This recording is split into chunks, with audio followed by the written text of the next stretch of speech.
Hi friends, आज हम देखेंगे एक्सरसाइज 1.5 क्लास 9th का संख्या पद्धति। ठीक, तो मेरा पहला क्वेश्चन है कि बताइए नीचे दी गई संख्याओं में से कौन कौन परिमेय है और कौन कौन अपरिमेय है। ठीक, तो मेरा पहला है, देखिए 2 - √5। तो यहाँ पे देखिए 2 √ -5 2 एक परिमेय संख्या है।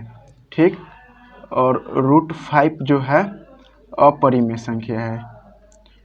ठीक, तो हम अगर एक परिमेय संख्या है एक अपरिमेय संख्या है, जैसे कि बता रहे हैं कि जैसे प्लस माइनस गुने अपरिमेय बाई परिमेय संख्या रहता है तो अपरिमेय संख्या होता है। ठीक, तो देखिए 2 - √5 ये एक अपरिमेय संख्या हुआ, क्योंकि देखिए यहाँ पर हम बताए हैं कि क्योंकि एक पूर्णांक में से एक अपरिमेय संख्या है। ठीक, एक पूर्णांक संख्या हुआ तो एक अपरिमेय संख्या है। ठीक, संख्या घटाने पर अपरिमेय संख्या ही प्राप्त होता है। ठीक, जैसे कि परिमेय में से माइनस अपरिमेय घटाएंगे तो मुझे अपरिमेय संख्या ही प्राप्त होगा। ठीक, नेक्स्ट है कि 3 + √23 माइनस √23। तो पहले इसको हम सोल्व करेंगे। देखिए कोष्ठ से बाहर निकालेंगे तो 3 + √23 माइनस √23 है, तो ये प्लस है माइनस है, तो इसको घटाएंगे तो ये कट जाएगा। तो मेरा कितना बचेगा 3। तो 3 एक परिमेय संख्या है। ठीक, हम जब डिफिनेशन बताए थे तो उसमें एग्जाम्पल में बताए थे कि 3 एक परिमेय संख्या है। तो यहाँ पर देखिए यह एक परिमेय संख्या है, क्योंकि हल करने पर हमें 3 एक पूर्णांक प्राप्त होता है। ठीक, नेक्स्ट है मेरा कि 2 √7 डिवाइड 7 √7। तो पहले इसको हम सोल्व करेंगे तो देखिए 2 √7 अपॉन 7 √7, तो 7 काट देंगे तो 2/7। ठीक, तो हम डिफिनेशन परिमेय संख्या के डिफिनेशन दिए थे कि जो p/q के रूप में होता है वो एक परिमेय संख्या होता है। ठीक, तो अतः देखिए यहाँ हम लिख दिए हैं कि अतः यह एक परिमेय संख्या है, क्योंकि 2 और 7 दोनों पूर्णांक है। जब हम पूर्णांक संख्या बताए थे ना कि पूर्णांक संख्या में धनात्मक ऋणात्मक दोनों होता है, तो देखिए 2 7 जो दोनों है पूर्णांक है। ठीक, तो ये एक परिमेय संख्या हो गया। ठीक, देखिए मेरा नेक्स्ट क्वेश्चन है 1/√2 क्या एक परिमेय की संख्या है या अपरिमेय। तो देखिए एक है जो मेरा परिमेय संख्या हुआ और जो रूट है √2 वो अपरिमेय संख्या है। ठीक, तो हम क्या बताए थे कि परिमेय अपॉन अपरिमेय में हो रहता है तो अपरिमेय संख्या होता है। ठीक, अपरिमेय संख्या होता है। तो देखिए एक परिमेय संख्या है एक अपरिमेय संख्या है। ठीक, तो ये मेरा अपरिमेय संख्या होगा। तो देखिए हम लिख दिए हैं कि यह संख्या एक अपरिमेय संख्या है, क्योंकि एक पूर्णांक में एक अपरिमेय संख्या से भाग देने पर अपरिमेय संख्या ही प्राप्त होता है। ठीक, अब नेक्स्ट है कि 2π। तो हम बताए थे अपरिमेय संख्या के डिफिनेशन बताए थे, तो उसमें हम एग्जाम्पल दिए थे कि जो मेरा पाई है अपरिमेय संख्या है। ठीक, जो 2 है जो मेरा परिमेय संख्या है। तो देखिए यहाँ पे हम बताए थे कि प्लस माइनस गुना या डिवाइड ठीक रहता है, एक अपरिमेय संख्या रहता है एक परिमेय संख्या रहता है, तब मेरा वैल्यू उसका मान आता है अपरिमेय। ठीक, तब दोनों से परिमेय और अपरिमेय में गुना करेंगे तो मेरा अपरिमेय संख्या आएगा। ठीक, तो देखिए हम बताए हैं कि लिख दिए हैं कि यह संख्या एक अपरिमेय संख्या है, क्योंकि एक पूर्णांक में एक अपरिमेय संख्या के से गुना करने पर एक अपरिमेय संख्या ही प्राप्त होता है। जैसे देखिए बता देंगे, लिख देते हैं परिमेय गुने परिमेय संख्या इक्वल टू अपरिमेय संख्या होता है। ठीक, ऐसा ही देखिए परिमेय अपॉन अपरिमेय ठीक इक्वल टू अपरिमेय संख्या प्राप्त होता है। ठीक, मेरा क्वेश्चन नंबर 2 है कि देखिए निम्नलिखित व्यंजकों में से प्रत्येक व्यंजक को सरल करें। ठीक, हमको सोल्व करना है, तो पहले हम कुछ फार्मूले देख लेते हैं। ठीक ना, हम बता रहे हैं फार्मूला कुछ। देखिए यहाँ पे है मेरा कि a + b कोष्ठ में, ठीक, फिर a - b तो इस फार्मूला का, इस क्वेश्चन का फार्मूला होता है ए स्क्वायर माइनस बी स्क्वायर। तो ठीक, देखिए फिर दूसरा है एक्स प्लस ए कोष्ट में, फिर X plus B is equal to X square plus A plus B कोष्ट में कर देंगे उस इंटू एक्स, ठीक, और उसके बाद प्लस ए बी, फिर देखिए ए प्लस बी का होल स्क्वायर। तो हम 8 क्लास में पढ़े होंगे ए प्लस बी का होल स्क्वायर होता है कितना, तो A square plus 2ab plus B square. फिर नेक्स्ट है देखिए ए माइनस बी के होल स्क्वायर, तो हम ये भी पढ़ लिए हैं 8 क्लास में कि A square minus 2ab plus B square. तो इसी तरह देखिए मेरा क्वेश्चन नंबर 2 का पहला क्वेश्चन है कि 3 प्लस रूट 3, ठीक, इंटू 2 प्लस रूट 2। तो हम पहले गुना करेंगे 3 को 2 से, फिर रूट 3 को गुना करेंगे 2 से, फिर देखिए यहाँ पर देखिए 3 को गुना करेंगे फिर हम रूट 2 से, और रूट 3 को गुना करेंगे फिर रूट 2 से। तो मेरा देखिए कैसे करेंगे, पहले गुना करेंगे 3 में 2 से, तो 3 दूना 6 प्लस, फिर गुना करेंगे 3 को रूट 2 से, ठीक, तो कितना आएगा, तो 3 रूट 2। फिर यहाँ पर देखिए इसके सामने भी प्लस है, इसके सामने भी प्लस है, तो हम प्लस का चिन्ह देंगे, ठीक। देखिए फिर रूट 3 है, यहाँ 2 है, तो 2 रूट 3, फिर यहाँ हम गुना करेंगे, ठीक, कितना, रूट 3 प्लस रूट 3 गुने रूट 2। तो यहाँ पर देखिए रूट यहाँ पर कैंसिल नहीं होगा क्योंकि वैल्यू दोनों का सेम नहीं है। अगर वैल्यू सेम रहता है, जैसे देखिए मान लीजिए रूट 2 गुने रूट 2, दोनों का वैल्यू जो रूट के अंदर में है वो सेम है, ठीक। तो अगर सेम रहता है तो रूट हट जाता है, ठीक। तो यहाँ पे सेम नहीं है, तो हम देखिए लिखेंगे 6 plus 3 root 2 plus 2 root 3 plus, तो जब रूट दोनों का वैल्यू सेम नहीं है तो हम रूट का चिन्ह देंगे, ठीक। लेकिन जब दोनों अंदर में लिखेंगे 3 गुने 2 एक ही साथ, ठीक, तो फिर आगे बढ़ेंगे 6 plus 3 root 2 plus 2 root 3 plus इसको गुना करेंगे 3 दूना 6, ठीक। तो ये मेरा देखिए यहाँ पर हम फार्मूला बता दिए, शुरू से बोलते हैं, देखेंगे क्वेश्चन नंबर 2 कि 3 plus root under 3 into 3 minus root 3। तो देखिए यहाँ पर हम फार्मूला लिखे हुए हैं कि x प्लस ए और इंटू एक्स माइनस बी। तो मेरा फार्मूला है ए स्क्वायर माइनस बी स्क्वायर। तो देखिए ए का वैल्यू कितना है, यहाँ पे 3, ये मेरा ए का वैल्यू हुआ, और बी का वैल्यू देखिए कितना है, रूट 3, ठीक। तो हम यहाँ फार्मूला पर बैठाएंगे, ए का वैल्यू कितना है 3, तो 3 का होल स्क्वायर माइनस, फिर देखिए यहाँ पर कितना है रूट 3, तो बी का वैल्यू मेरा कितना है रूट 3, तो यहाँ पे रूट 3 का होल स्क्वायर देंगे, ठीक। इसको गुना करेंगे 10 3 9 माइनस, जब रूट में रूट पर स्क्वायर आता है तो रूट कट जाता है, तो कितना आया मेरा 3, तो घटाएंगे 9 में से 3 को घटाएंगे तो कितना आएगा मेरा आंसर 6। तो ये मेरा प्रॉब्लम सॉल्व हो गया। अब नेक्स्ट क्वेश्चन हम देखेंगे, देखिए root under 5 plus root under 2 के होल स्क्वायर। देखिए ये फार्मूला है मेरा, इस फार्मूला पर हम बैठाएंगे, ठीक।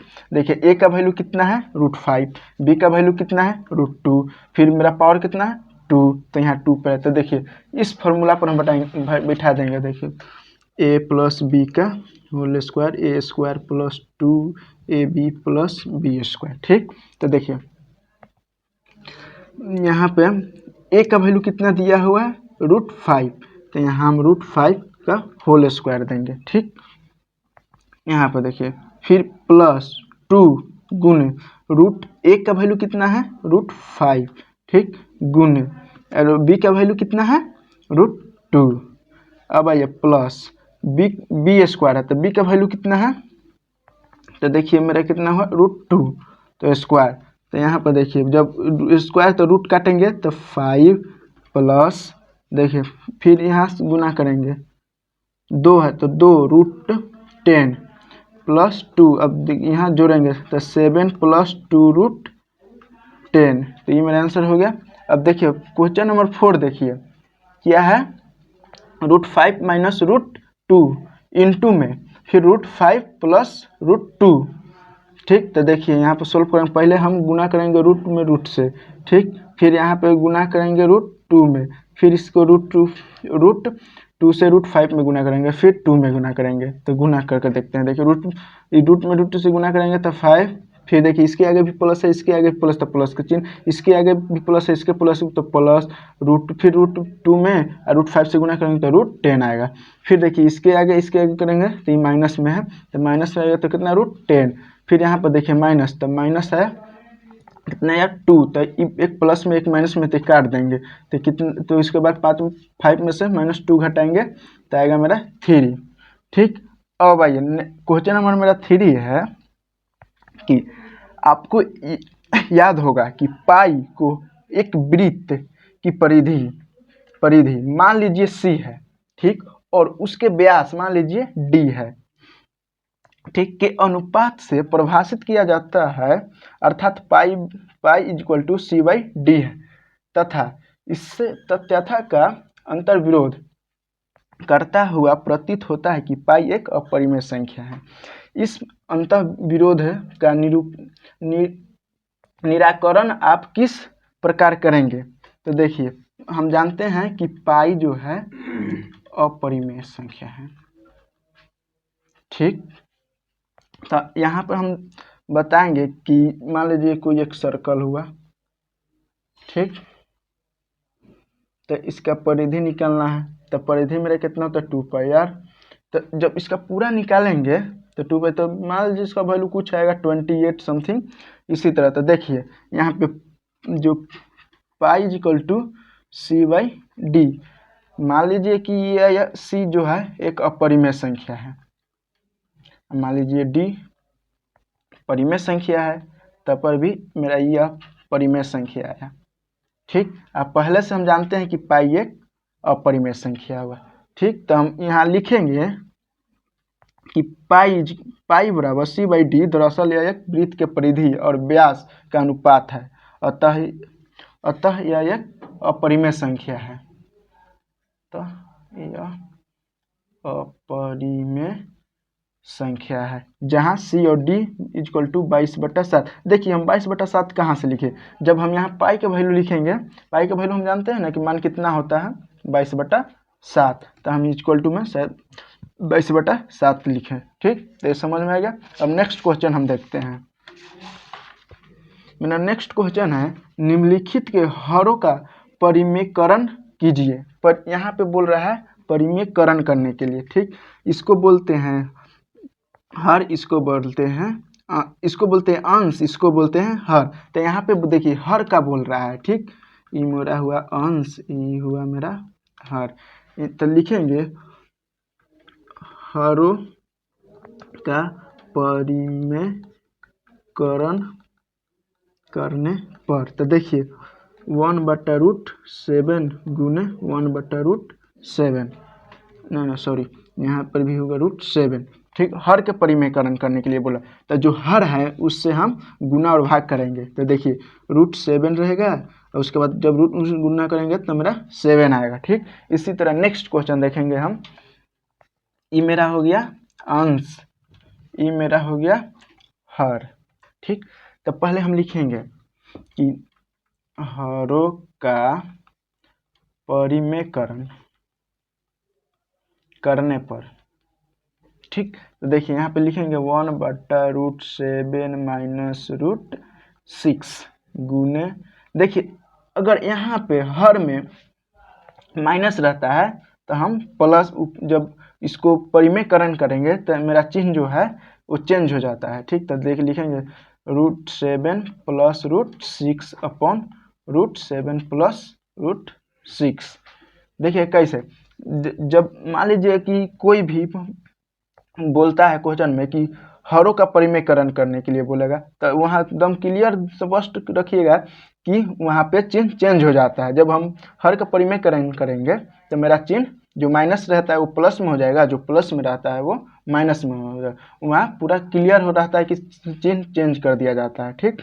तो देखिए हम यहाँ पे चिन्ह जो है चेंज कर दिए, ठीक। अब हम इसको हल करेंगे, तो देखिए √7 + √6, अब ई वाला जो दोनों है, दोनों का चिन्ह जो अलग अलग है, तो पहले हम 7 से 7 में गुना करेंगे तो 7, और फिर देखिए फिर इससे √7 और √6 में गुना करेंगे तो मेरा प्लस में आएगा, तो प्लस में आएगा तो कितना 42 आएगा, ठीक। तो फिर देखिए यहाँ माइनस में यहाँ प्लस में है, ठीक। तो इससे साथ गुना करेंगे तो मेरा माइनस में आएगा, तो ये मेरा कट जाएगा, तो इतना इसका वैल्यू हम नहीं लिखेंगे, सीधा समझ लीजिए एक फॉर्मूला हम बता रहे हैं, जैसे x माइनस बी और x प्लस बी रहेगा तो A square minus B square होता है, ठीक। तो देखिए डायरेक्ट यहाँ पर फॉर्मूला पर भर दीजिए, ए स्क्वायर कितना हुआ 7, बी स्क्वायर करेंगे तो कितना आएगा -6, तो यहाँ पर देखिए √7 प्लस √6 अपॉन -1, तो देखिए √7 प्लस √6 मेरा आंसर। इसी तरह देखिए नेक्स्ट क्वेश्चन है 1/√5 प्लस √2, ठीक। तो इसको भी सेम प्रोसेस से बनाएंगे, तो पहले लिखेंगे हरों का परिमेयकरण करने पर, ठीक। तो देखिए यहाँ 1/√5 प्लस √2 है, ठीक। तो देखिए यहाँ पे प्लस है, ठीक ना, तो हम बताए थे ना कि जहाँ अगर हर का परिमेयकरण करने के लिए बोले तो हम वहाँ पे चिन्ह चेंज कर देते हैं। तो देखिए यहाँ पे हम चिन्ह चेंज करेंगे, √5 माइनस √2, फिर बटा में देंगे √5 माइनस √2, ठीक। तो अब इसको भी सोल्व करेंगे, कितना √5 माइनस √2, फिर देखिए यह प्लस है माइनस है, फॉर्मूला देखिए यहाँ बता दिए हैं माइनस प्लस, तो एकदम इसी पर फिर सोल्व करेंगे। तो 5 को रूट करेंगे तो कितना आएगा 5, यहाँ कितना माइनस का चिन्ह है, माइनस का चिन्ह दे दीजिए, फिर इसको √2 में √2 से गुना कर तो 2, तो फिर देखिए √5 माइनस √2 घटाएंगे तो कितना आएगा 3, आंसर हो गया। इसी तरह देखिए इस 1 यहाँ पे लिखेंगे हरों क्या परिमेयकरण करने पर, तो देखिए 1/√7 माइनस 2, ठीक।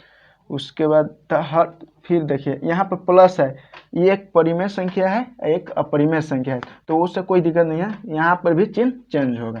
तो देखिए √7 प्लस 2, √7 प्लस 2, तो देखिए फिर सोल्व करेंगे √7 प्लस 2, देखिए एकदम ये भी क्वेश्चन जो है सेम प्रोसेस इसी फॉर्मूला पर बैठाएंगे। ए का वैल्यू कितना है 7, ठीक। देखिए 2 है -2 है, यहाँ पे भी +2 है, ठीक। तो हम गुना करेंगे तो कितना आएगा मेरा 2 दूना 4, ठीक। तो देखिए √7 प्लस 2 घटा देंगे तो कितना आएगा 3, ठीक। तो मेरा आज चैप्टर कंप्लीट हुआ।